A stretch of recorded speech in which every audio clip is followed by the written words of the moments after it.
Igitondo cyiza nshuti muvandimwe wa Bwiza TV, wowe ukunda kureba ibiganiro dukora, nawe ukunda inkuru twandika, tuguhaye ikaze kandi turagushimiye kubwo kubana natwe buri munsi. Iki ni ikiganiro isanzure. Maho, ndakwakiriye. Yego nanjye nabiye. Iminsi myinshi cyane. Nari maze iminsi mpuze. Ni mpamvu nkwakiriye kandi ngo urugo rutakwisa umushyitsi.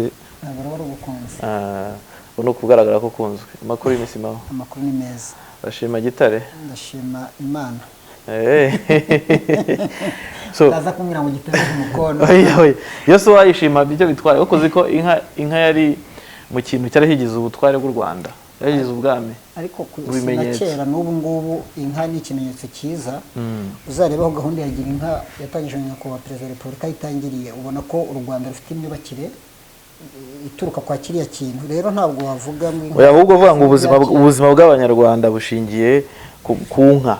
Inka iyo uvuze inka ubwo urahita uvuga amata, uvuge ibiyikomokaho, uvuge uburyo itanga ifumbire. Ntiwahinga utabonye ifumbire.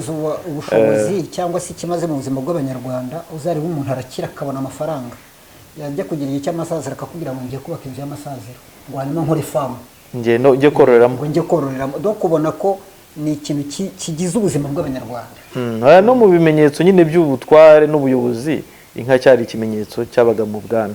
So reka rero twakiriye abantu bacu tubabwire ngo tugiye ku ngingo yo kuvuga kuri Ethiopia. Intambara ngo urugamba rwongeye kubura. Ariko noneho bifite indi sura. Ese Abiy uko azajya ku rugamba bazajya batsinda n'abavuye batsindwe? Niho hari mu rujiro muri intambara, aho bikwereka ko intambara ifite ikindi kintu kiri inyuma. Ariko kugira ngo harashize igihe kinini TPLF nta wumva ikoma cyangwa se ivuga ko hari aho yaba yanigaruriye. Ariko nyuma yaho Abiy asuye mu biro, ngo TPLF yongeye kwisubiza mu mujyi wa. Ariko twarabivuze mu biganiro byashize, TPLF ni umutwe ukomeye wiyubatse. Iyo urebye uburyo bwa gerira ubona ko mu bantu batangije buriya buryo harimo Fidel Castro muri Cuba, harimo bari abantu bo muri Tigre, n'abantu donc ni systeme zari zisanzwe mu buryo bw'imirwanire, ariko bari mu bantu babashije kubyapurika kandi bakoze development yazo. Noneho wareba intambara yo muri Ethiopia ubona ko irimo ibibazo bikomeye. Meki bimeze nka bya bindi byo mu gihe bya capitalisme n'abasocialisme communiste.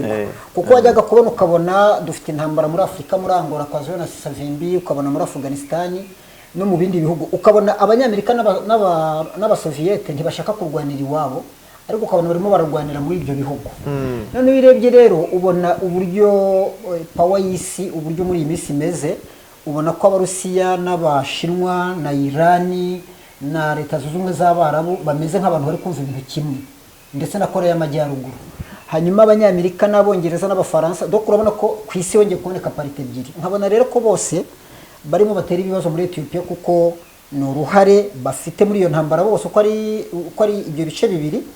Kuko urajya kubona ukabona Abiy, Abashinwa bamuhaye drone, Abarusiya bafashe ijambo muri ONU, babangamira ibintu byose, basa nk'abamushyigikiye mu gihe UN yavugaga ko Abiy na TPLF bakwiye kumvikana, ndetse UN yacyuye abakozi bayo bakora Abarusiya n'Abashinwa baravuze ngo twe nta mpamvu n'imwe tubona yo kugira ngo abantu bacu baveyo, donc bashaka kwerekana ko Ethiopia nta kibazo kiriyo.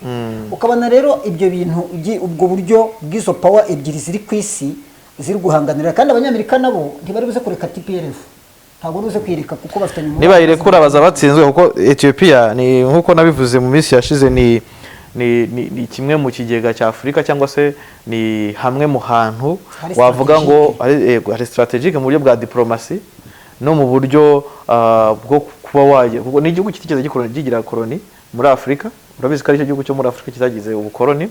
Ariko nibyo bya bindi abantu bakunze kuvuga by'abantu byaba mu burengerazuba bw'isi, ubona badashaka ko Afrika ikomera. Byonyine kuba Ethiopia, buriya kuba Ethiopia yarasebeje abazungu muri kiriya gihe n'Abataliyani mu ntambara zabaye imbere zo gushaka kugira ngo bayigarure bikanga. Buriya uko bashobora kuba barabarwaye inzika. Buriya ikibazo cy'abantu mu burengerazuba bw'isi barwara inzika ikamara imyaka myinshi. Urebye nk'urupfu Saddam yapfuye ni inzika ya Bush. Na Gaddafi rega nawe ni inzika. Na Gaddafi ni inzika. Rero buriya kiriya Abataliyani bashobora kukirwara inzika bakanyura muri bagenzi babo mpaka Ethiopia bayisenye. Ugashiduka ibaye nka Yugoslavia cyangwa se n'ibindi bihugu byagiye bicikamo kabiri. Kandi benki kuri iki kintu cy'imbaraga, ikindi rega bivuga ko Ethiopia iri kubaka urugomero ruzaba ubucuruzi bukomeye cyane kuri Ethiopia. Byonyine Ethiopia ifite ikibazo cya Misiri, ikagira ikibazo cya Sudan, batari kumvikana kubera ko kiriya kibazo cya rugomero. Byonyine rugomero rwari rugiye kuba u Rwanda muri Afurika. Ibyo byose abo mu burengerazuba bw'isi niba nta ruhare babigizemo, ariko noneho wagaruka ugasanga impamvu hashobora kuzapfa abantu benshi cyangwa kiriya gihugu kikagira ibibazo, abakene nibo basapotinze rugomero. Uyu munsi Trump yaravuze atari ku bundi we Misiri ko mbona ukomeye wajya ukarurasa. Urumva ibintu bikomeye, ubona ko izo mpande zombi ziri kurwanira kuri kubera ko Misiri urumva yo irataka ivuga ko amazi azanyura kuri rugomero. Misiri bishobora kuzagiraho ingaruka yo kuba yagira ibibazo by'ubuhinzi, kuko urabizi ko uruzi rwa Nili bose nibo rubatunze, ariko Ethiopia nayo ntabwo Misiri undi yavugaga ngo Ethiopia ireke kugira rugomero, ahubwo yaravugaga ngo amazi agenda ajyamo buhoro buhoro. Kandi urumva Ethiopia nayo amafaranga ni amabanki yo mu Bushinwa, bashobora gushiduka abashinwa banarutwaye kubera ko igihe bavuganye bagomba gutangira kwishyura cyamaze kugera. Kuri izi mbaraga ebyiri ziri gukorera ku isi, ubona ko ari ikibazo. Wabonye mu Burundi, mu Burundi ngira ngo Pierre Nkurunziza abantu bose barabibonye, abanyamerika baramurojese, abafaransa baramurojeta, ibihugu byo mu Burayi bwaramurojese, ariko abarusiya n'abashinwa bamuhagararaho. Ndibuka ko mu gihe yarahiraga muri 2015 ngira ngo amatora yabaye 2015 nibwo amatora yabaye, nabwo hashatse kuba kudeta, hari abayobozi b'abarusi bo mu Burusiya gusa n'uwo muri Afurika y'Epfo no mu Bushinwa, nta bandi badiplomate bahari. Kandi biza kurisisa, ubona ko n'ubundi manda yarayirangije Nkurunziza nubwo yapfuye wenda ataraherekanye ububasha, ariko amatora yarabaye ndetse hamaze gutora. Bamubara nk'umuntu wavuye ku rugamba, kuko yarwanaga n'abanyamerika. Benshi bavuga ko n'undi yarwaye ku rugamba rw'abanyamerika. Yaguye ku rugamba, nta nubwo bemera ko ari uburwayi bwamwishe. Warebe rero iki kibazo cy'izi imbaraga zombi, ni ukuvuga ngo haraza kugaragara niba abanyamerika bakomeye cyangwa se igipande cy'abashinwa n'abarusiya cyo gikomeye. Hano hashobora kugaragara ubukomere, hashobora kugaragara none muri iki kintu cya Ethiopia, buri abantu bari behind akenshi hagaragara diplomacy. Yego, imbaraga za diplomacy, hakagaragaramo n'uwufasha intego bafite ndetse n'ubushake afite, ubwabyo nibyo bishobora gutuma wowe utsinda. Gusa buriya muri politike nta mwanzo uhoraho ngo abeho ibihe byose cyangwa inshuti ibihe ibihe byose. Muri icyo gihe muri bira twavugaga byo muri Angola, Savimbi yagiye akunda guhindura impande cyane. Uyu munsi akaba ari kumwe n'abarusiya, ejo akaba yasubiye ku banyamerika n'abongereza, hanyuma biza kurangira n'ubundi Savimbi atsinzwe, biza kurangira atsinzwe ndetse baranamwica. Bivugwa ko habayeho ubugambanyi bw'ibihugu byo mu burengerazuba bw'isi bwerekanye bubwira ingabo za Angola ngo aryamye aha ari kuvugira kuri telefone mu mwatake, kubera ko babonaga inyungu bamushakagamo zirangiye, cyangwa se bakaba banabona ibyo bari kugushakamo mutari byo mutari kumvikana, kuko inyungu zabo nose Angola yigeze buri ubukungu. Rega Angola wibuke ko ibihugu byo muri Afurika ibibazo byinshi bigira bishingiye ku bukungu bwabyo. Angola mu bihugu bigira amabuye y'agaciro, bifite peteroli, iri mu bihugu bifite umutungo kamere. Yego, ariko ukabona hari umugambi mubisho mu burengerazuba bw'isi kuri Afurika n'ukurikirana n'ibindi bitabo cyangwa se n'uburyo abantu babikurikirana babivugaho. Iyo urebye ubona hari nk'umugambi wo kugira ngo bagabanye ibihugu bya Afurika. Ariyo mpamvu wabonye babigabanye gute? Babigabanye bibe bitoya. Iyo urebye nka reba mu butayu bwa Sahel, hariya usanga abanyamerika bemeye kiriya gihugu, mu gihe Maroc ivuga ko ntaho bihuriye. Wareba muri Sudani ugasanga nka Grang amaze kuba vice president muri Sudani, yatangiye gukora ibiganiro avuga ko nta mpamvu y'uko igihugu cyacikamo kabiri. Atangiye kuvuga ko we abona ubwo iriya shyaka rye PCRM ntago ndi kwibuka neza, aravuga ngo twebwe turajya mu matora kandi tuzayatsinda, ariko Sudani ikomeze ibe Sudani imwe. Byarangiye yapfuye kandi bakavuga ko bamuhitanye, bakunze kuvuga kuri Museveni kuko niwe wamuhaye indege. Ariko burya nubwo yari Museveni abarengana abafite abamukoresheje. Riga bari abagabo bo hakurya za CIA. Urumva ikibazo gikomeye mahoro birebye Afrika wenda dukomeje ku ikibazo cya Ethiopia nka TPLF bakubwira ko mu myaka 30 yamaze ku butegetsi yagiye ikubaka diplomasi ndetse ikubaka n'ubushobozi bwayo hanini ibicuti na Amerika, kuko Amerika yakoreshaga Ethiopia mu kujya kurasa muri Somalia ndetse banahunga bava muri Somalia abanyamerika abari basigaye banyuze he muri Ethiopia. Ethiopia ni igihugu kiri strategique kiri mu ihembe rya Afurika. Na nyuma yaho wibuke ko abanyamerika ngo bakoreshaga kuko na Ethiopia n'undi ingabo zose ziri muri Somalia. Oya niyo zajyaga yo wabonaga ko ibintu bihindutse. Burya ingabo za Ethiopia, ingabo za Kenya wajyaga kubona ukabona rwose zihinduye ibintu. Rero iyo urebye ubona ko ari umugambi mubisha, ngira ngo ubushize beze bavuga ku gihugu cya Kongo, aho bavuga ko hari gahunda yo gutangiza kugicamo kabiri, ngira ngo na President Kisekedi yo bitaga ngo ni Balkans yohereje minister ushinzwe imiyoborere, ngira ngo ni yari Bizimana icyo gihe, baza kugira ibyo basezerano basinya muri Kivu, ariko abakongomani barimo wa mugabo wabonye Nobel Mukwege basimbukana induru ziravuga. Wajya kubona ukabona ko hari umugambi, ntabwo izi ntambara ziri kwizana, kuko ntabwo uyu munsi nicyo ikibazo ahantu kiri mahoro n'ubwo izi ntambara zari nuko zijya hari ubutunzi. Ntabwo uzabona izi ntambara zijya mu bihugu bikennye. umutungo kamere. Ethiopia irakize man. Ethiopia ikize uzi ko Ethiopia cyari igihugu kigiye kuba icya kabiri mu bihugu bikize bifite GDP iri hejuru ikomeye. Baragiye kwegera hafi Nigeria no kuba banayisiga. Mu gihugu cya Nigeria. Ethiopia rero nk'igihugu, Ethiopia ni igihugu kinini. Bivuga ko Ethiopia zira nta zose n'ama leta. Ariko bageze ku rwego ejo bundi abasirikare ba leta babareze ko bibye amakamyo 18. Ibyo ni izo ni za ntambara ziri no mu itangazamakuru, aho usanga uyu munsi none ibihugu byo mu burengerazuba bifite itangazamakuru rikomeye, ndetse n'itangazamakuru twiga mu mashuri akenshi usanga rigirefera ku binyamakuru. Ko ikinyamakuru cya mbere cyatangiye ari Indian Time, ikinyamakuru cy'abahinde bakiri mu binyamakuru bikuze cyane, ariko na za Washington Post nibaza ni ibinyamakuru bikuze. Ariko iyo urebye ibinyamakuru, Ubudage buri mu bantu ba mbere bakoraga print media, bakoraga ibintu bya print, bakoze print media, baprintinze bya mbere. Nuvuga ngo impapuro za mbere cyangwa se igitangazamakuru cyane cya printing mu Budage.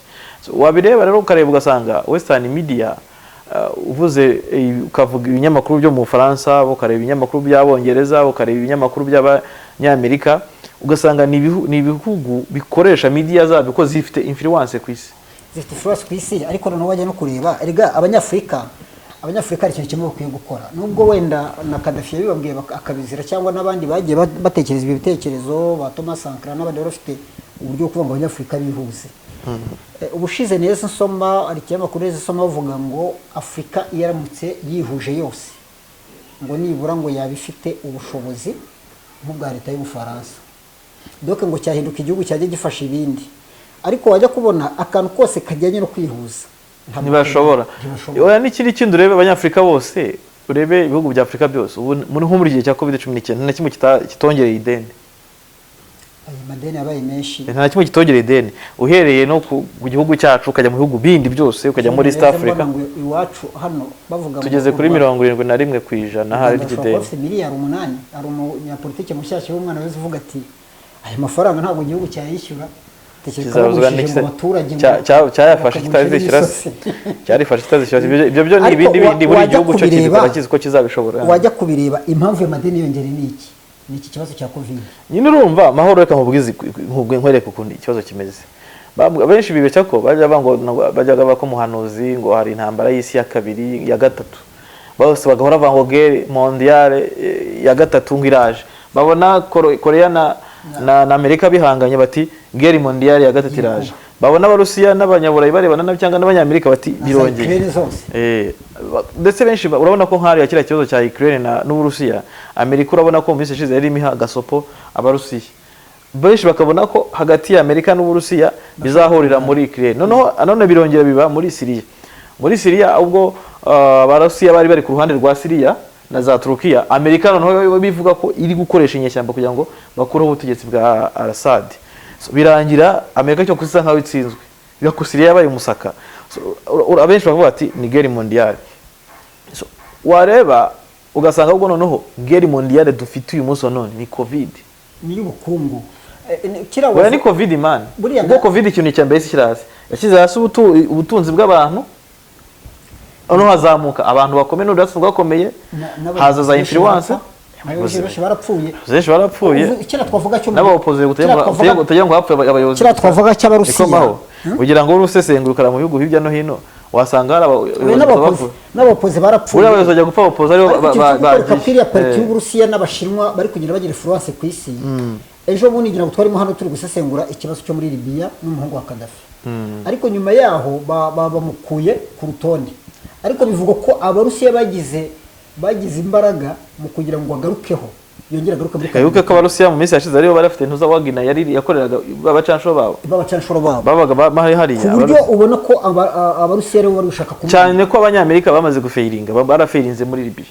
Babwiraga Abanyalibiya ko banarwana OTAN ijya gutera muri Libya, yavuga ko igiye kuzana demokarasi muri Libya, gakuru ubutegetsi bw'igitugu, birangira ahubwo na ya demokarasi n'amahoro bari ifitiye byose nuvuga ngo Libya isi bumusaka irasenyuka, demokarasi barayibuze, ubuyobozi barabubuze, babuze ibyo kurya, babuze bezo primaire zose ntazo bagifite Abanyalibiya. Buriya nicyo njya mvuga, wenda najya nkoresha ijambo abazungu bakambwira ngo nironda ruhu sinkanye mbivuga, wenda abari abantu mu burengerazuba bw'isi bagira imibare. Urabona bagiye muri Afghanistan bamara imyaka 20 ngira ngo ni 6 na hariko barafeirinze, bagezeyo twebwe tuba dutekereza ko bafeirinze, ariko icyo bashanga mu bara burya bakigezeho, kuko ibihugu by'abarabu byari bifite influence muri guhera mu mwaka wa 2000 za Irani, za Afghanistan, za donc baragiye bavuga ngo abarabu ubundi mu myaka 50 ishize abarabu bamaze bishyize hamwe, basa nk'ababashije kuexploita ubutunzi bwabo bujyanye n'ubucukuzi bwa petroli, bafite amabuye y'agaciro. Abandi urebe nka za Qatar uburyo ziyubatse, urebe za leta zunze ubumwe z'abarabu, ujye muri izi za Irani, ujye muri bose bariyubatse. So nuvuga ngo wajyana no mu bihugu bivuza Islam, ukajyana no muri za Afghanistan na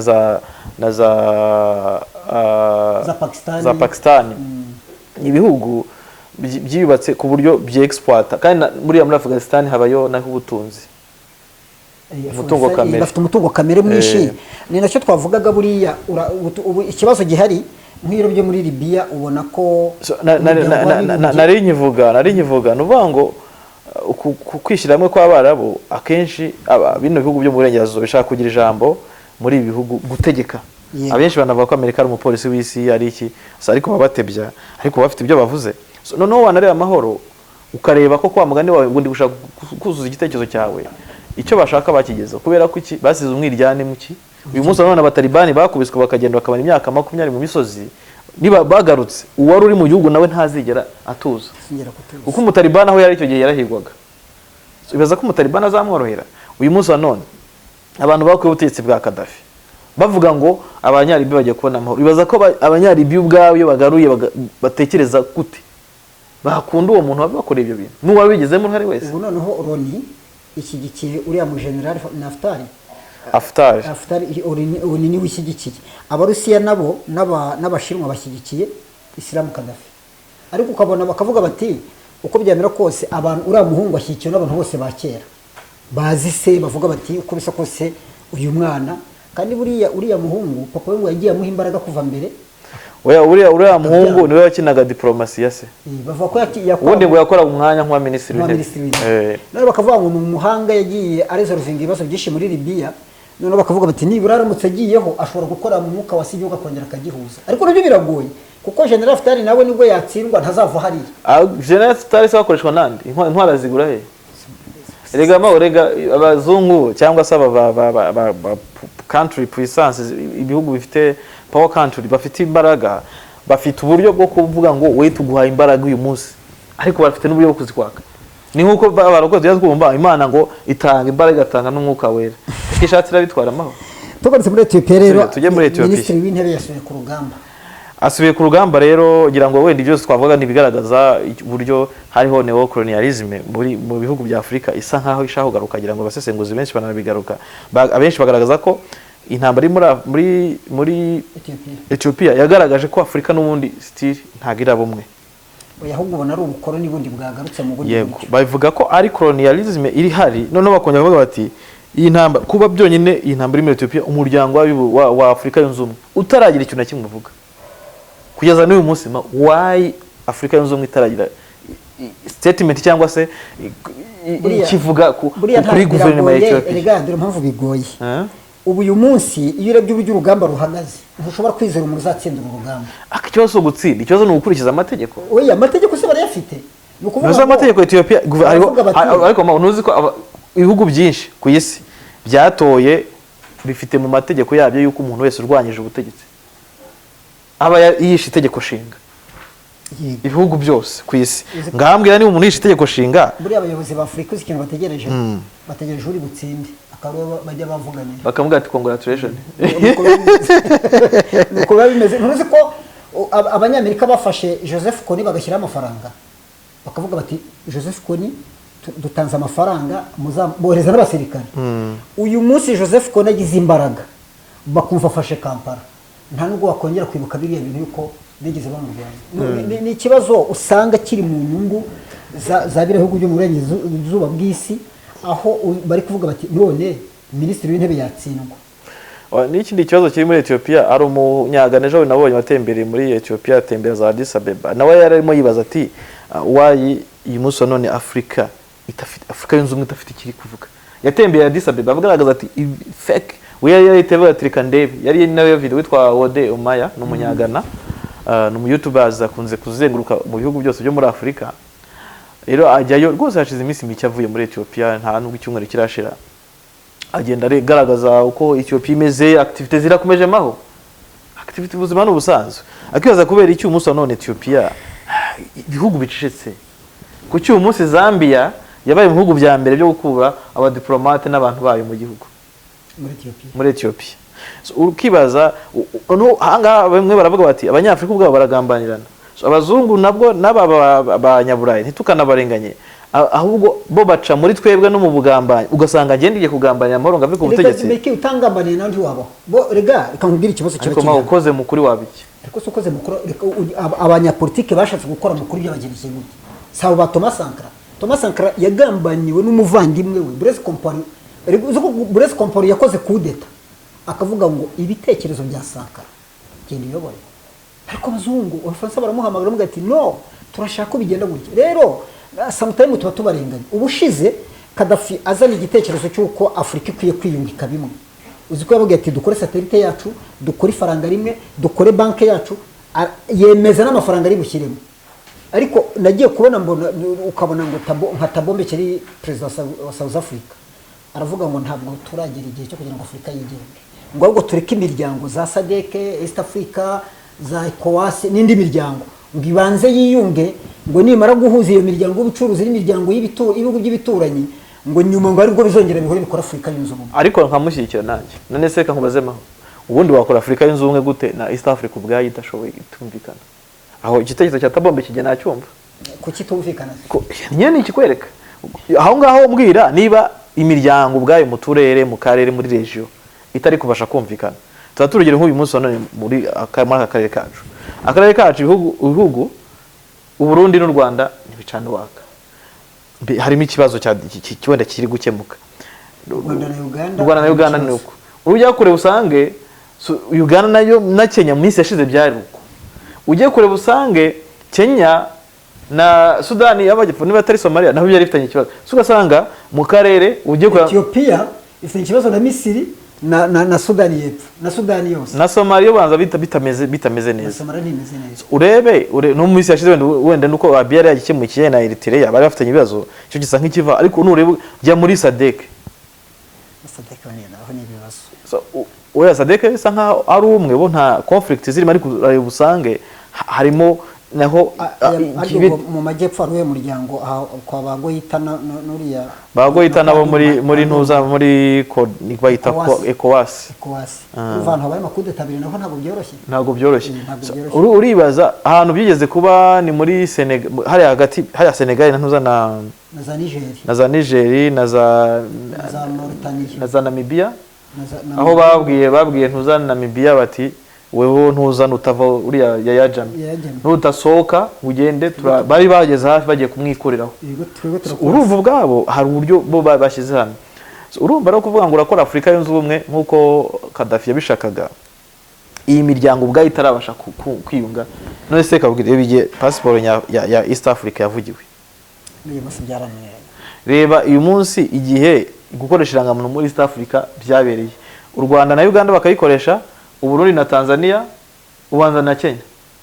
uribuka mbere umuhora wa ruguru imbaraga wari ufite ureba inama zakozwe z'abayobozi kugeza ubwo mu Rwanda ndabyibuka Minisita Mukaruriza bari baramushyize muri presidansi ari we coordinateur w'umuhora wa ruguru yakoraga muri East Africa yarashinzwe ibintu za East Africa yaje kuyobora umuhora wa ruguru noneho reba ikindi rugero reba u Rwanda rwagomba gukora amashanyarazi muri Ethiopia Uganda bwanga ko amapoto ashingwa ibyo byose ni ibibazo naho nyine nibikwereka ko Africa still iracyafite ibibazo hanini ariko bikwereka ko behind the scene ubango hari ibihugu nk'urebye Ethiopia tukiri ku ikibazo cya Ethiopia irarwanirwamo n'imbaraga nyinshi imbaraga zirimo zirahondana ikibazo kiri kwibaza ko kuki noneho Rwanda ikajya gute ariko kugera ku rugamba ingabo zigatsinda yahava bagatsindwa bisobanuye iki ibi ngibi nanone bishobora nyine n'ikibazo cya motivation ushobora kwibaza ngo niki kiri mu ngabo za Ethiopia what is behind muri bo inyuma yabo niki gihari kuba minisitiri w'intebe ashobora kuza akajya inyuma akavuga ati murwane bagatsinda yasubira mu biro bagatsindwa ushobora gusanga naho harimo abatumva impamvu y'urugamba batumva na PM ubwe cyangwa se wenda reka tubare ko uzarebe iyo His Excellency ari muri stade Amavubi aratsinda n'andi makipe hari aratsinda ejo bundi ariko yigeze gutsindwa kandi hari ariko ntibikunze kubaho reka dutekereze ko motivation baba bafite urebye rega mahoro ahantu Ethiopia harimo na challenge zikomeye Ethiopia TPLF ikiri ku buyobozi abenshi bari mu gisirikare bakomeye nibo wenda benshi aho media bakuyemo ariko wenda nk'abandi bakiri hasi kiwenda tuvuge ko atasenye ngo asenye za division asenye amabrigade asenye amabata yagira gutera ariko buri hari ikintu ntumvishe no mu kiganiro cy'ubushize nge narabivuze premier ministre wa Ethiopia nawe niba wenda ari ibihugu nawe byamukoresheje ariko byaramuhemukiye kuko gufata abantu ibintu bubatse imyaka 30 ugashaka kubisenyagura byose ngo nawe utangire byamusabaga igihe nawe ese erga ntabwo ngiye icyo gihe ngendera ese mbikiza ko bangiye kiragenda cyemera byamusabaga igihe kubera ko abantu barasazirega abagabo abantu ubwo bakomemo reka ubwize uyu PM ubona ko akiri mutoya wenda niba yarafite vision y'igihugu ko nkubwire abantu nubwo baba bakomeye tuvuge TPLF ari maze imyaka 30 abafashe igihugu bagifashe wenda bari mu myaka 40 cyangwa 30 uyu abantu barasaza bari muri 40 so yarafite uriyo kugenda akora implementation buhoro mu buryo bwe muri style yiwe kera urasinya ndamugize ndavuze ku idini kera mu idini ryacu yageze habamo abantu bazana makavuyo yavuze idini ryayo rwose uransetsa cyane bakazanye barakazana buke nigaga mu ishuri rya theology ndabwa ntarega ababi batera ikibazo abo ndi bavuga ariko ari bande aba bantu nta mwana bagira mu itorero abana babibira mu yandi macaca bo bari kuduteza akavuyo bari guteza akavuyo muri iri torero ariko mu myaka 20 bose bazaba bashaje uko byarangiye bose ubu bose bagiye muri pansiyo ukuvuga ngo mu itorero harimo ibindi bibazo ariko ibyo bibazo bivuga ngo byatejwe n'abantu runaka ntago bigihari noneho rero uyu mugabo nawe cyagomba gukora ngiye cyo ntajye nemera cy'abayobozi b'Abanyafurika ni ikibazo cyo gufata ubutegetsi wamara kubufata ugashaka guhita urimbura ibintu byose icyo nemera cyo rimbura ibyo ubona kuko abantu bubatse bidafitiye igihugu akamaro nabyo rega nabyo bari bishyitsi rimwe na rimwe kuko ushobora gusanga ari ibyo bintu ari byo abantu benshi bubakiyeho kuko nujya gusenya ibyo abantu benshi bubakiyeho ugize umuntu kurwanya biherewe mahoro kurwanya ikindi buriya kujya gutera batigire yagombaga no kubanza gushaka impamvu itumye bamurwanya ariko impamvu yo yari inahari niyo yari yakereye umunsi azakora ikosa bakemera ko Tigray yigenga n'izindi ntara zose zatabigenda gutyo kandi nicyo barabagabo bashaka mu burengerazuba bw'isi ikindi kizishobora kuba muri Ethiopia nanone nkuko twanabivuze ubushize Tigray nitsindwa n'ubundi Ethiopia izahoramo ibibazo so ruvuga ngo ubundi amahirwe y'Abanya-Ethiopia nkurikije uko mbibona ubusesenguzi bwanjye amahirwe y'Abanya-Ethiopia nuko Tigray yatsinda aha ukavuga ko iramutse itsinze cyangwa se dore ibintu bibiri Tigray itsinde ijye ku buyobozi n'ubundi nta n'ikintu kinini izahindura ibyo agomba gukora byo birazwi n'ibizongera ikora nibyo yari isanzwe ikoramo cyangwa se Abiy Ahmed yumvikane nabo agira ibyo abemerera wenda ntabemere kwigenga kw'intara ariko agira ibyo abemerera bimwe na bimwe kuko buri amasezerano hari amasezerano twebwe abaturage bashobora kumenya yakozwe hagati n'abantu barwanya ubutegetsi nk'utanazi ubu n'urugero bashobora bati wowe urwanya ubutegetsi uri hanze ngwino tugiye kugwaka tukore ibi n'ibi wenda urwanya tukabona wacecetse tuzi icyatumye uceceka ucecetse wenda kubera somehow cyangwa se ibintu bikoreye icyo bakwemereye so nk'iri shyaka rero ry'abatigire Ahmed afite uburyo nubanga umuti ushoboka nukumvikana nkuko UN buriya bivuga bizimana ivuga mushoboka nukumvikana cyangwa se Tigiri igafata igasubirana ubutegetsi ko batayumva muri kuko Tigiri nitabusubirana izajya mu ishyamba kandi izagaruka. Ahmed yatangiye nawe gutangira guhiga abatigiri muri Addis Ababa, babonye ko byari bitangiye kubaho, batangira batega kuvuga ngo uhiga ibyitso, iyo bita ibyitso, iyo bahiga abantu ibyitso rubanda rubigenderamo. Hakorwa amakosa menshi, ariko njyewe uko uri ikindi kubwira abaturage ngo bajye mu mirwano, icyambere kubabwira ngo bajye mu mirwano, umuturage ntazamenya umwanzi ko ari umutigiri. Inzira ebyiri buriya rero njye mbona muri Ethiopia, wowe kubwo busesenguzi bwawe wakoze, njye mbona inzira yakiza biriya bintu ni inzira ebyiri nyine. Iya mbere ni imishyikirano, kuko iyo abantu bagiye mu mishyikirano, reka nguye nk'urugero muri Kenya bakoze imishyikirano Raila Odinga n'igice cya Kibaki, ariko biza kurangira uyu munsi Odinga ntabwo ayobora, ariko mu bigaragaye Odinga ashobora kugaruka ku butegetsi, ashobora kuzabufata. Noneho rero ikiza cy'imishyikirano buriya bakumvikana, wenda Ahmed akaba minisitiri w'intebe, hanyuma abatigre bakamungiriza, doka bakagenda bavanga bagira gute. Icyo cyo Ahmed we nta nubwo yanasubira ubu ngubu, biragoye kuko Ahmed nawe urumva akeneye regamaho, biragoye buriya no mu buyobozi. Akenshi uri umuyobozi, ubuyobozi butangira muri wowe, responsibility cyangwa se leadership. Ntago leadership ari ukwiga gusa, kandi n'amakare ugera mu buyobozi ni nayo ufite buriya muri wowe, ntago ari ubuyobozi bukaze. Oya, abahanga bavuga ko abantu bose b'abayobozi baba mu maraso baravutse biba bikurimo amahoro. Uvuga ngo ntushobora kuyobora n'undi utari umuyobozi. So ukurikije uko Ahmed ameze nk'umuntu wavuze ati ndaje mbasenye, yaje agomba kubasenya. Noneho rero n'igihe byatangiriye, ibyo byose buri habanje kubaho ibiganiro byinshi cyane bitandukanye.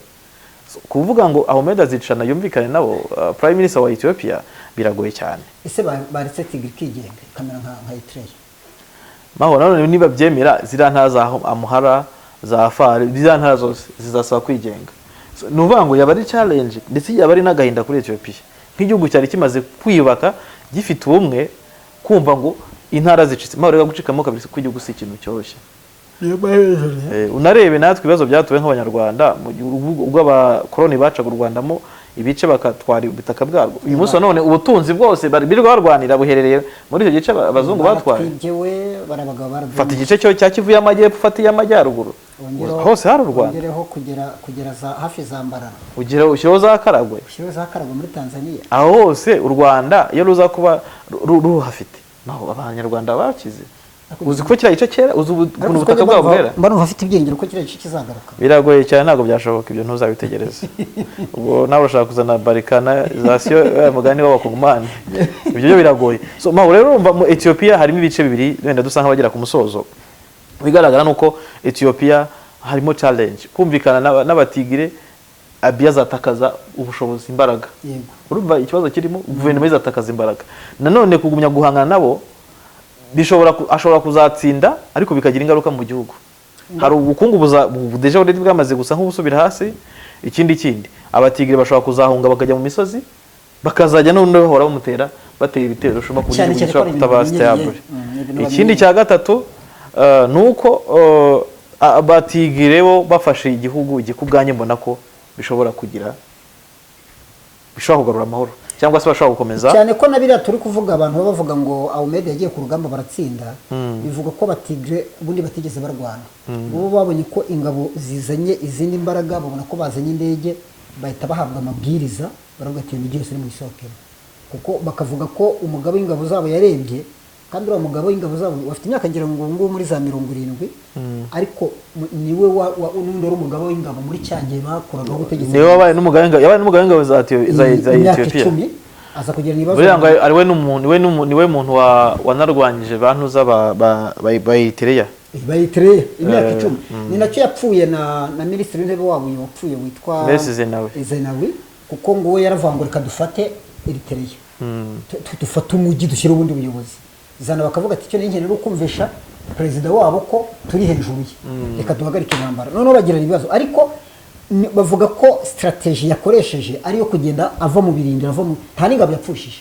Abatigre bo nta ngabo bapfushije, bo bahawe amabwiriza basubira inyuma. Ibyo ni bivugwa. Rero tujya ku musozo nuko ngo abarwanyi ba TPLF bamaze gufata intara y'amateka cyangwa umujyi w'amateka witwa Laibela. Uyu ni umujyi rero wa UNESCO. Urabizi ko UNESCO ishobora kuvuga iti, urabizi ko bivuga ko ishyamba rya Nyungwe rishobora kuzaba mu murage wa UNESCO. Nuva UNESCO igenda igira nk'inzu ndangamurage, cyangwa se ishobora no kuvuga iti aka gace igihugu cyungukira byonyine ubwayo record ni ikintu kirenze. Icya mbere cyo harimo kwinjiza amafaranga kuko UNESCO irumva igira uruhare rwinshi cyane rwo gutunganya aho hantu, kuba abakerarugendo bashobora kuza, hari ibintu byinshi maho mu buryo bwa business cyangwa mu buryo bwo kurinda no kurinda icyo kintu kugira niba mwabirindaga mwe ku kigero kiri hasi, harumva hari uburyo habaho kizamuka amakuru kiba cyajya ku rwego ruri international. Ya rero nkuko Al Jazeera na Reuters zivuga ko barwanya bate telefone nyine ngo bongeye kugaragara muri umujyi, ndetse n'abaturage ngo bemezaga ko babonye tibongeye kugaruka rwose. Biragoye rumva nubwo bavuga ko hariho amacakubiri mu baturage, ariko ubona ko TPLF ibyo ari yose abantu benshi bavuga ko Ahmed akunzwe muri Addis Ababa, ariko mu biturage hose bakunze TPLF. Icyo rero kikaba ari ikintu kitoroshye, kuko niba abaturage benshi bayikunze, wenda bo mu mujyi akaba batayikunze, ntabwo ari ikintu kizorohera uramuga. Kandi gukundwa na rubanda ukaba popular, ngira ngo buri wese nibyo baharanira, abayobozi bose nibyo baharanira mu rega rubanda byose ko batanga ubutegetsi. Buruzi bose bavuze bati niyo aba Addis Ababa bakunda Ahmed, intara zose ziramutse zibonje Ahmed ahita mu mazi abira. So ngayo nguko rero reka dusoza ikiganiro. Mu bigaragara nuko Ethiopia nyine still iracyari mu bibazo by'intambara bitayoroheye, ibibazo by'umutekano muke bitoroheye, ariko tuzakomeza tubagezaho amakuru ndetse n'ubusesenguzi bitandukanye kuri iyi nkuru. Ariko Mahoro nuko nguko, kandi icyo twavuga cyo nuko ndabizi neza ko baba bakurikirana Bwiza TV nyine buriya ibingibi social media yakiraniye ibintu byinshi, uko byamera kose abanyetiyopiya ubwabo niba bakwiye kwishakamo igisubizo. Ikindi abanyafrika benshi barifuza ko Ethiopia igira amahoro, nk'igicumbi abanyafrika babyifuza ni abaturage, ariko abayobozi b'Afrika baracecetse, nta uzi ikiri mu bitekerezo byabo. Ngira ngo nk'umuhungu wa Museveni ushize we yatangaje ko ari inyuma y'abatigre na Museveni, ahubwo urebye urumva buriya umuhungu wa Museveni avuga ujye umenya uti niyo mumeko y'ishyaka ariko ubutegetsi. We navuze ati ngewe ati bariya n'ubwoko bwacu turahuje rwose, dufite aho duhuje. Zambia nayo iti mukuru y'abadiplomats, ibyo bikwereka impumeko y'abanyafrika. So reka tubashimire, mukore subscribe, mukore na comment, mukore na like. Cyari ikiganiro isanzureho, ndi kumwe na mugenzi wanjye Mahoro Jean Paul, nanjye na Nimeka Kayiranga. Ikindi kiganiro naho butaha.